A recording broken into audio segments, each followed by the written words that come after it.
déluge infernal, matinal et quotidien, de la penderie béante sur l'alignement militaire des pelures incertaines aux senteurs naphtaline. Je hais les cintres. Le cintre agresse l'homme par pure cruauté. Le cintre est le seul objet qui agresse l'homme par pure cruauté. Le cintre est un loup pour l'homme. Et il y a des objets qui agressent l'homme parce que c'est leur raison d'être. Prenez la porte. Non, prenez une porte, c'est un exemple. Partez pas comme ça. Prenez une porte, hein. Bien, il arrive que l'homme prenne la porte dans la gueule, hein. Mais il n'y a pas là la moindre trace de haine de la part de la porte à l'encontre de l'homme. Non, simplement l'homme prend la porte dans la gueule parce qu'il faut qu'une porte soit ouverte ou bleue, hein.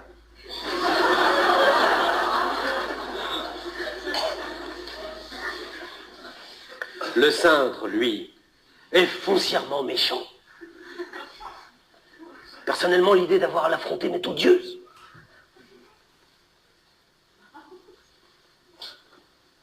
Il arrive cependant que la confrontation homme-cintre soit inévitable. Quelquefois, plus particulièrement au temps froid, l'envie de porter un pantalon se fait irrésistible. L'homme prend alors son courage et la double porte du placard à deux mains. Il est seul, il est nu, il est grand. Son maintien est digne face au combat qu'il sait maintenant inéluctable. Son buste est droit, ses jambes légèrement arquées, ses pieds nus arc-boutés au sol. Comme un pompier face au feu, il est beau dans sa peur.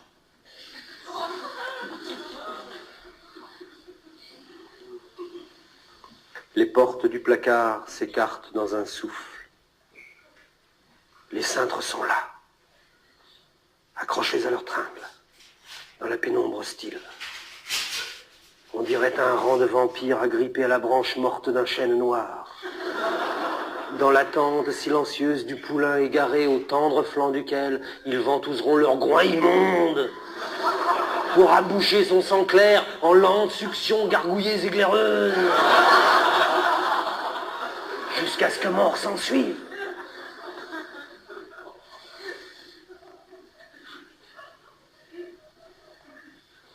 Cependant, l'attitude de l'homme n'est pas menaçante.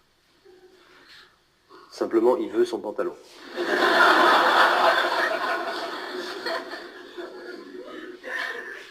Il veut son pantalon. Le gris avec les pinces devant et le petit revers.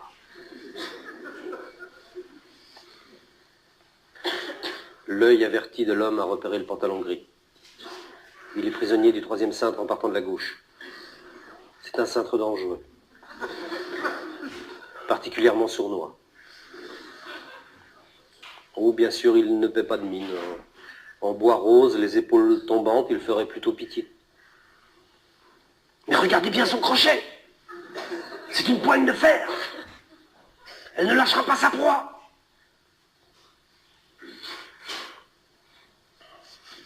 L'homme bande, surtout ses muscles. Il avance d'un demi-pas feutré pour ne pas éveiller l'attention de l'ennemi. C'est l'instant décisif. De la réussite de l'assaut qui va suivre dépendra l'issue du combat. Avec une agilité surprenante pour un homme de sa corpulence, l'homme bondit en avant. Sa main gauche, vive comme l'éclair, repousse le cintre pendu à gauche du cintre rose, tandis que sa main droite s'abat impitoyablement sur ce dernier. La riposte du cintre est foudroyante. Au lieu d'accentuer sa pression sur la tringle, il s'en échappe brutalement, entraînant dans sa chute le pantalon, le gris, avec les pinces devant et le petit revers, celui-là même que l'homme veut ce matin, parce que bon.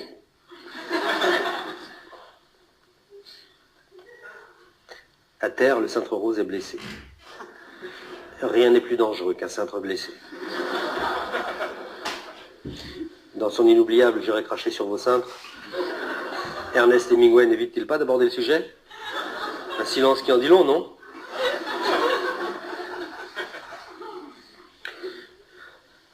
L'homme à présent est à genoux dans le placard. De sa gorge puissante monte le long cri de guerre de l'homme des penderies. Putain de bordel de merde de cintre à la con chier!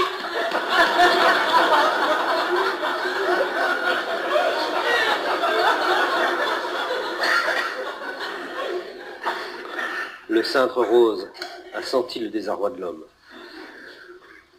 Il va l'achever. Il s'accroche dans le bois d'un autre cintre tombé qui s'accroche à son tour dans la poignée d'une valise. Il fait noir. La nuit, tous les pantalons sont gris.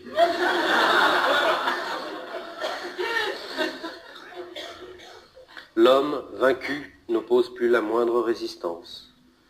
Le nez dans les pantoufles, il sanglote dans la position du prieur d'Allah. La moitié antérieure de son corps nu, prisonnière du placard. L'autre offerte au regard de la femme de ménage espagnole. Il souffre. Quelques gouttes de sueur perlent à sa paupière. Il n'est qu'humilité, désespoir et dégoût. Quelques couilles de plomb pendent à son derrière. Il a soif, il a froid. Il n'a plus de courroux.